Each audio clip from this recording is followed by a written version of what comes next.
ایک صحابی اسود ہیں۔ اسود ویسے بھی کالے رنگ والے کو کہتے ہیں، اور یہ اسم با مسمہ ہیں۔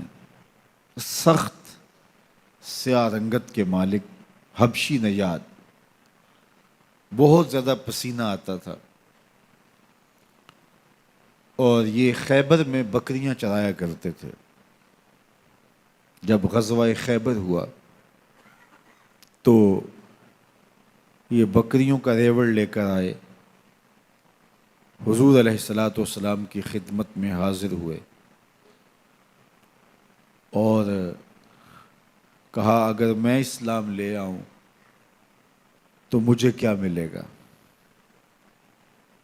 تو کہا کہ تمہیں بھی وہی ملے گا جو ابو بکر و عمر کو ملا ہے،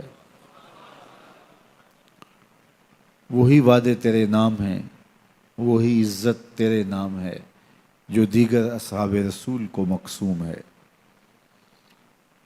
تو یہ پریشان ہو گئے کہ اب میں بکریوں کا کیا کروں؟ تو فرمایا کہ ان کے مالک کی طرف ان کو ہانک دو۔ تو انہوں نے ان بکریوں کو خیبر کے قلعے کی جانب ہانک دیا۔ جب آخری بکری باڑے میں چلی گئی تو یہ واپس آئے اور جنگ میں شریک ہو گئے۔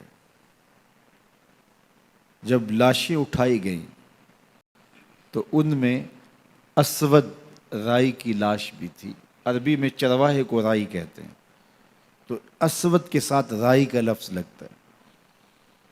تو اس اسود رائی کی لاش جب لائی گئی تو حضور نے رخ پھیر لیا۔ تو صحابہ نے پوچھا کہ یا رسول اللہ صلی اللہ علیہ وسلم آپ نے رخ کیوں پھیرا؟ فرمایا کہ اسود رائی کو 2 حوریں ملی تھیں اور وہ اس کی لاش پہ تھیں، اس لیے میں نے حیا کی وجہ سے رخ پھیرا ہے۔ کہا یہ وہ شخص ہے جس نے نہ کوئی نماز پڑھی، نہ کوئی روزہ رکھا، نہ کوئی حج کیا، نہ زکاتیں دیں، سیدھا آیا، جنت کا در کھلا تھا، داخل ہو گیا۔ شب بھر میں پیدا بھی ہوا، عاشق بھی ہوا، جواں بھی ہوا، مر بھی گیا۔ یہ مختصر کہانی ہے اس پروانے کی۔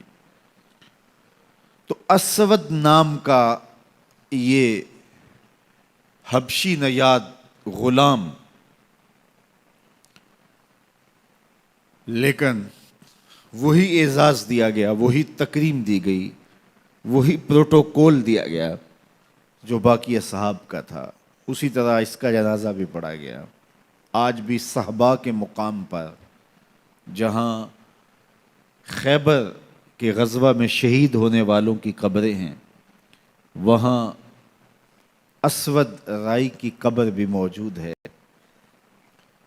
جو عزتوں کا نشان ہے اور قیامت تک آنے والے لوگوں کو بتا رہی ہے کہ اسلام کرشی اور حبشی کو ایک صف میں کھڑا کرتا ہے۔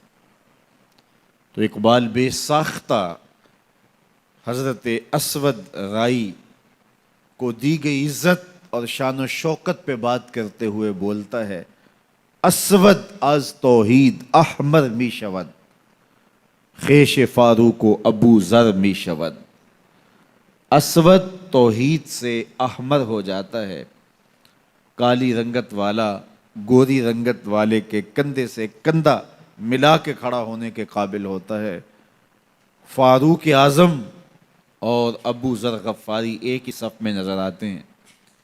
یہ اسلام کا مساوات کا عملی نمونہ ہے، اور اس نمونے کو دور موجود کے اندر آپ اگر روح بعمل دیکھنا چاہتے ہیں تو وہ موسم حج میں دیکھا جا سکتا ہے کہ کالے گورے، امیر غریب، مختلف خطوں کے باسی، مختلف زبانیں بولنے والے ایسے لوگ ہیں کہ جن کو اللہ اکبر بھی صحیح طرح سے کہنا نہیں آتا۔ ان کی زبان اس طرح کی ہے کہ وہ اللہ اکبر کہتے ہیں، لیکن وہ بھی فصیح عربی بولنے والوں کے کندھے سے کندھے جوڑ کے کھڑے ہوتے ہیں. اور پھر حج کے موسم میں سب کو لباس بھی ایک ہی دے دیا جاتا ہے.